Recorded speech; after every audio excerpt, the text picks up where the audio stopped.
একজনকে বলেছেন আজান দাও, আরেকজনকে বলেছেন ইমামতি করো।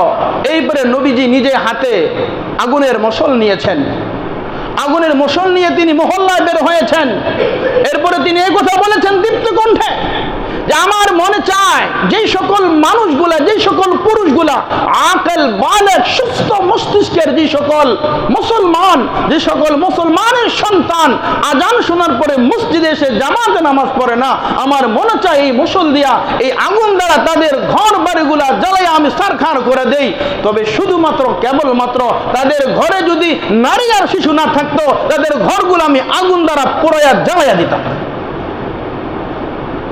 যারা আজান শুনলে মসজিদে আসেন না, যারা আজান শুনলে মসজিদে আসেন না, তারা চিন্তা করেন আজকে যদি রাসূল আকরাম সাল্লাল্লাহু আলাইহি ওয়াসাল্লাম যদি থাকতেন, তাহলে রাসূল আজকে আমার ঘর বাড়িকে জ্বালাইয়া দিতেন।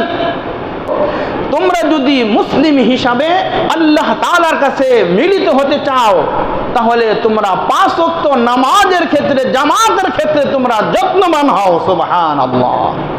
5 ওয়াক্ত জামাতের ক্ষেত্রে তোমরা যত্নবান হও। রাসূল করিম সাল্লাল্লাহু আলাইহি ওয়াসাল্লাম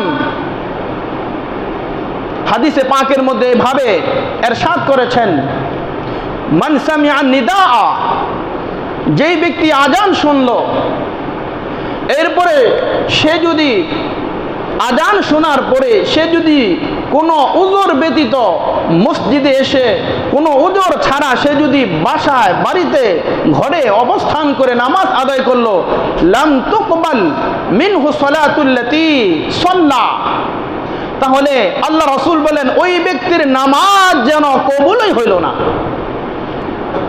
যেই ব্যক্তি মুয়াজ্জিনের আজান শুনলো, আজান শোনার পরে কোনো উযর ব্যতীত সে মসজিদে না এসে সে যদি বাসায় নামাজ পড়ে, তাহলে লাম তুকবাল, নবীজি বলছেন তার নামাজ কবুল হবে না। সাহাবায়ে কেরাম প্রশ্ন করতেছেন, ওমাল উযরু ইয়া রাসূলুল্লাহ, ওগো আল্লাহ রাসূল, সেই উযরটা কি আমাদেরকে বুঝিয়ে বলবেন? নবীজি বললেন, খাউফুন আও মারাদুন, একটা হলো ভয় ভীতি, আরেকটা হলো অসুস্থতা। অসুস্থতা যদি এমন হয়, অসুস্থতা যদি এই পরিমাণ হয় যে অসুস্থতার কারণে আপনি মসজিদে আসতে সক্ষম নয়, মসজিদে আসতে কোনোভাবেই আপনি সক্ষম নয়।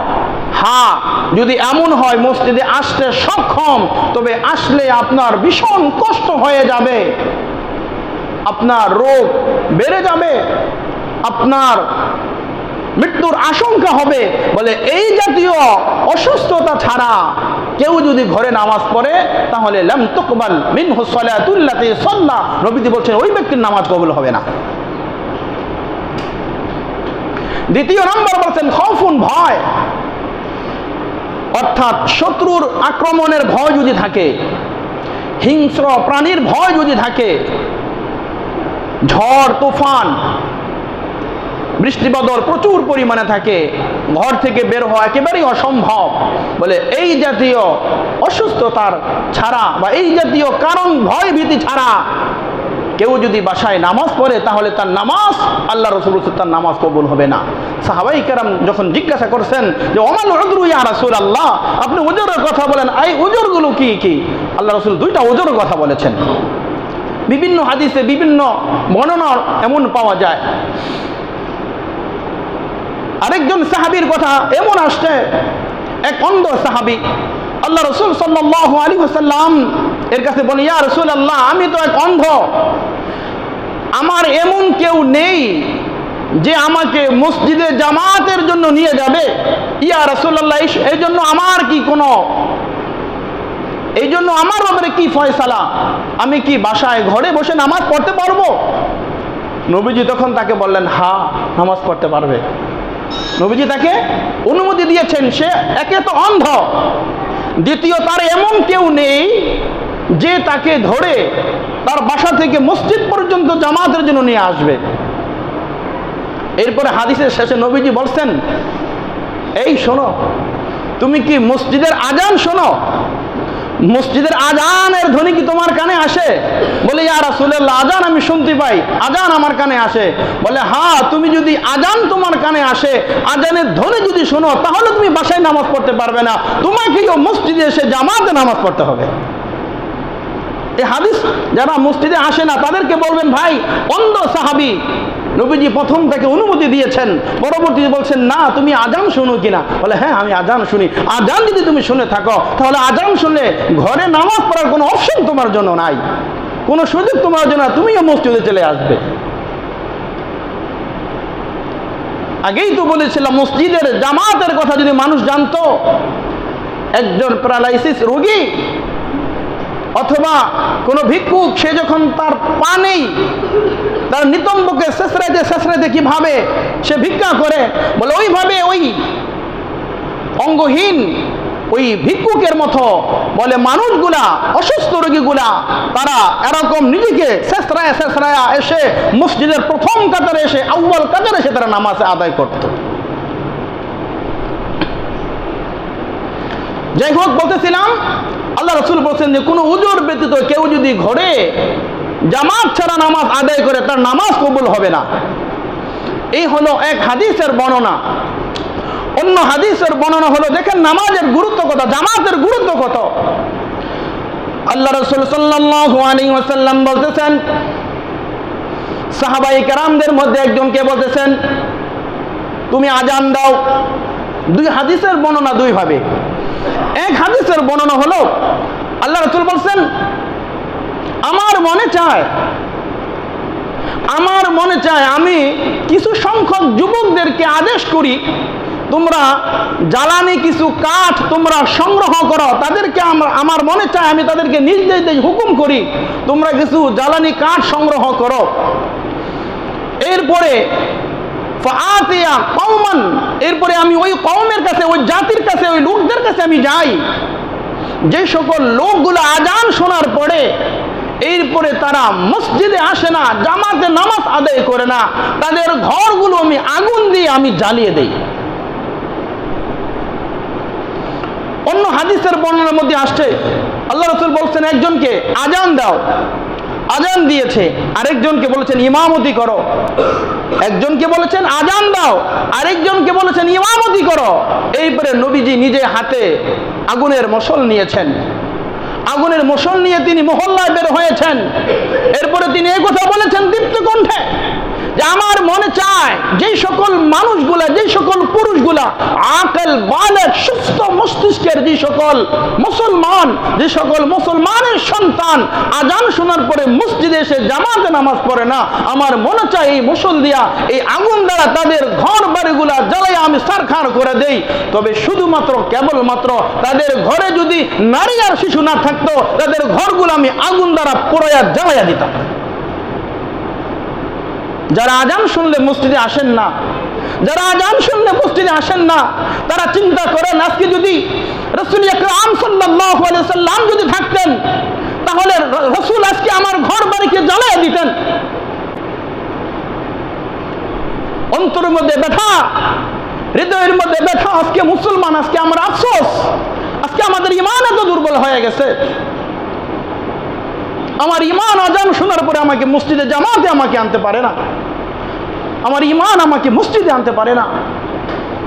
যেই নবী ফিকরে রাহাত, উম্মতের জন্য শান্তিময় এক ফিকির করে গেছেন, জীবনের 24 ঘন্টার 24 ঘন্টায় উম্মতের ফিকির করে গেছেন, উম্মতের দরদ আর ব্যথা যেই নবীর ভিতরে ছিল, আমার রাসূলকে প্রশ্ন করছেন। আল্লাহ বলেছেন ও আমার হাবিব, আপনার অর্ধেক উম্মতকে জান্নাতে দিব আর অর্ধেক উম্মতকে জাহান্নামে দিব।